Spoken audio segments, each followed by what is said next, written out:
Hey guys, it's 1 week out from Tuscobia 80 Winter Ultra, and just thought I'd take you through my gear here and get an idea of what I've got. This will be my first Winter Ultra of any kind, so it's really just been a lot of watching other people's vlogs and checking out, reading online blogs, taking advice from anyone I can get it from.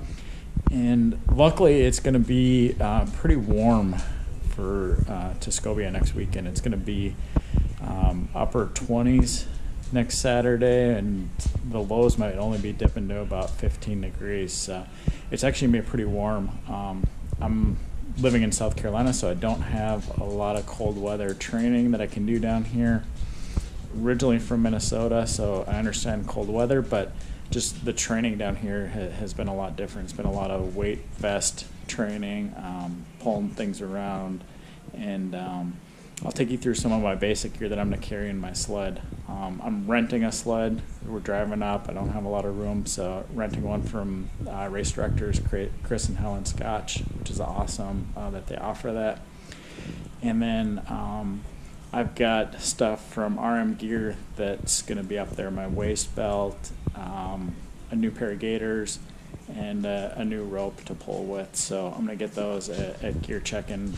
Roberto's going to have those there for me. So I'll take you through the gear that I do have here, and then I'll kind of do a recap after the race and see what I used, what worked, what didn't work. So kind of to start with here, I've just picked up a cheap duffel bag. It's a K-Cliffs. It was off Amazon. It was like $35 or $40. It's big. It's 4 feet by 15 inch, so it'll just fit in the sled. And I got bigger than I really needed, but being my first Winter Ultra, didn't know how much stuff would pack in there. Probably would have gone a little bit smaller. Maybe a 3-foot long duffel would have done just fine. For hydration, that's probably the biggest thing, is making sure things don't freeze. So I'm going to carry 4 40-ounce. These are vacuum insulated bottles. Again, just got them off Amazon. They're not the most expensive ones out there, but a lot of good reviews and other people that have used them. I'm going to do 3 of them with Tailwind to try to drop the freezing temperature a little bit more. I got them labeled 1, 2, 3, and the third one will be the one I drink last, but I'll put some, I'll do boiling water in this one. This one will probably be hot water, and then this will be cold to drink out of first. And then I got one I'm going to do a combination of coffee and hot chocolate in here, kind of like a jet fuel with sugar and caffeine that I'll rely on at night, and try to drink that every time I take a little break. I've got an old set of snowshoes that I don't even think I'll bring. I used them when I was up in Minnesota doing a lot of hiking, taking the dog out, but they're heavy. I didn't feel like investing in a $250 pair of new ones yet for this race, so it'd be something if I need them, I'll take them with, but I'm going to really hesitate and probably leave those in the car. It's just extra weight I think I'll be carrying around. I've got a pair of Lekai training poles here. These are ones I use for 100-mile races and mountain training runs.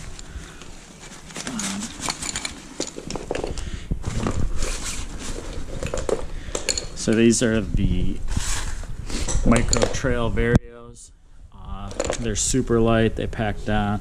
They're more critical when I'm doing a 100-mile race and I want to pack them in my bag and just not have a lot of weight with me, but I'll be using these on the trail, definitely.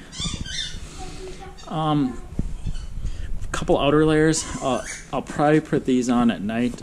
During the day it's going to be warm enough. I'm just going to be really wearing some light base layers out there, but these are from Wintergreen. I got their guide pants here, and then a Norak.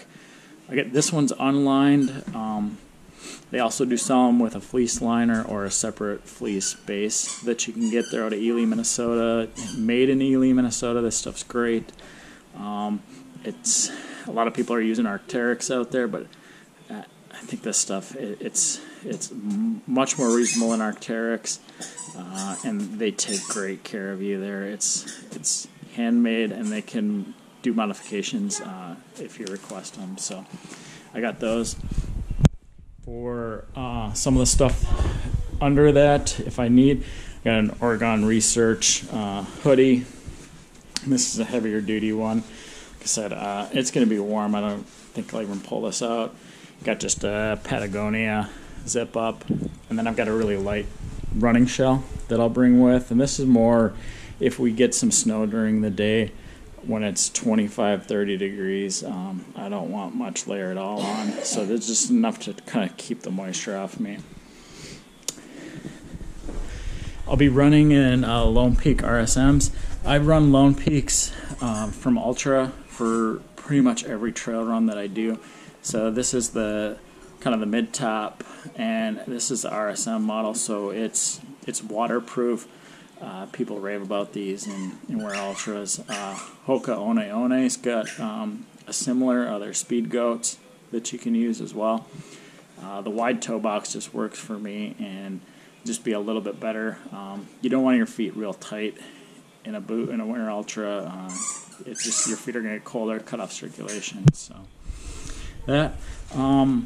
Tuscobia 80 doesn't have a lot of required gear. A lot of places, these races will have you bring a stove. They require it.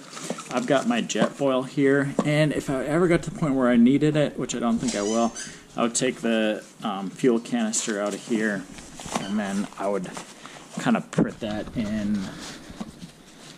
in my pocket for a while and warm that up before I used it. But this thing's not going to work real good if we got to -20, -30 degree temps, which we're not for race day, so I feel just fine bringing this if I needed to boil some water.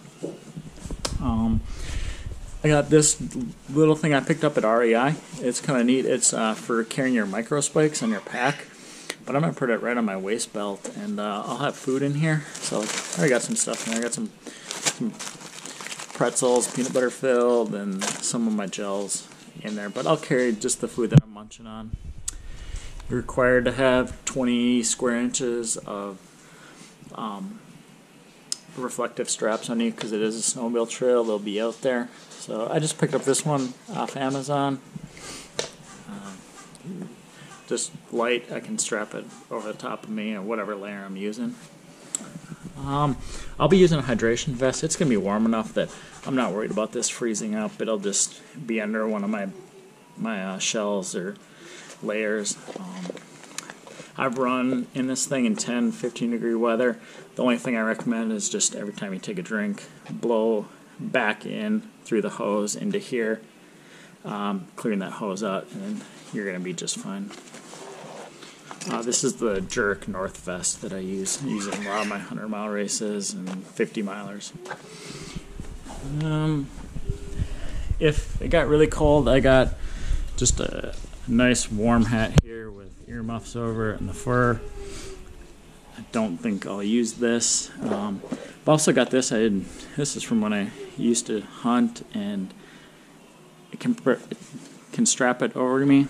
Put my hands in there. Just a nice little hand warmer at night if my hands start getting cold or whatever. I've got a couple of dry sacks that I'll bring with me. I've got them labeled. And this one, it's just some spare shirts, base liners, and some spare wool socks in here. For base layers, I've got some Helly Hansen stuff, polypropylene. I'm gonna wear just a thin underlayer. I'll probably be just wearing shorts as warm it is as it'll be. Maybe I'll put on that winter green at night, but I don't think so. A couple base layers of different thicknesses here, kind of a warmer fleece lined coat, some real lightweight running stuff, nice little sweatshirt here if I need. I got a lot of different pairs of thin layer gloves that I'll have, and then if I need them, this will be my outer layer over them. Probably using these at night when it's a little cooler and moving slower. But these are from Enlightened Equipment out of Winona, Minnesota. I use their stuff for quilts, for camping and backpacking for the last few years. It's just great gear, great customer service. And they came up with these gloves just this year. They got a flip top on them, so it's really nice. You can wear your base layer glove under here, keep your hands nice and warm in this mitten, and then flip up when you want to eat something or just need to make some adjustments in your gear. You're required to carry a bivy. So I've got OR Research that I got from a REI garage sale. I've got my, you're also required to have a sleeping pad. I've got one in here. It's an inflatable. And then I'm renting my sleeping bag. Again, I didn't want to invest for a first race. So Feathered Friends out of Seattle, Washington, they've got a minus 40 degree bag that I'm renting. Just really reasonable rates. I'll have that shipped here to the house, and I'll take that with me. And I'll stuff that in there, use it right in the stuff sack, all in one piece. So if I need to take that out, it'll be bivy, sleeping pad, and sleeping bag all in here. Got a couple bins here just to help organize with some things. So here it's just spare hats, gloves, a lot of different buffs that I've got in here. From various races, socks. Yeah, I've got emergency poncho if it ran into any rain or anything. But pair of sunglasses in here if I need. And then a lot of lights. So I've got all my required lights in here. They require 3 blinking lights of, I believe, 100 lumen or more. But on their website, they tell you which ones are the best ones to get. So I've got the 3 required, and I've got a backup spare. I've got 2 headlamps as backup with the Energizer lithium-ion, ultimate lithium batteries. I've also got one that I'll use as my primary. I've got a spot tracker. In the spot tracker, it's optional, but I've got one of these, so I registered, and they'll do all the tracking, and friends and family can watch and see where I'm at. Trail toes, love this stuff, and I'll lather this all over my feet before I put my socks on. I've heard a lot of good stuff about this for, especially in the winter ultras. It's worked well for me in 100-milers and a lot of shorter races to just prevent blister protection. So that's kind of that one, just miscellaneous stuff. And I've got them labeled, so when I'm tired and sleep deprived, I can see what I've got. This one's food in there, and it's just a combination of stuff. I'm not sure what I'll really want when I'm running, but chocolate pretzels, Reese's, leftover from Halloween that I stocked up then, Lance crackers, various nut mixes, some cashews, a couple cans of Pringles. This is all stuff that doesn't freeze, and just good to eat. Some chocolate covered espresso beans for night. A lot of Halloween candy that's left over, and just various things in there. I'm not sure what I'll really want at any given time during the race, so I got a variety and mix it up. Got some jerky, and then some Little Debbie Nutty Buddies, Cliff Blocks, some hot chocolate coffee mixes. I use Tailwind, like I said, in all my bottles, so I've got this, and I have a few other spare bags with. So that's kind of my food there. Like I said, that's my gear. The sled I'll have up there at gear check-in. I'll get that. Get my other stuff from RM Gear and be ready to go. Might downsize or throw a few extra things depending on what the weather's looking like the night before the race. We're driving up on Christmas, and I'll be ready to go up there for race day next Saturday. So I'll give you an update after the race, hopefully a few updates during the race, and yeah, it's definitely going to be an adventure. I'm looking forward to it. It's something that I've never thought I'd be doing. I've snowmobiled some of these same trails, but excited to get out there and spend some more time on them at a little slower pace.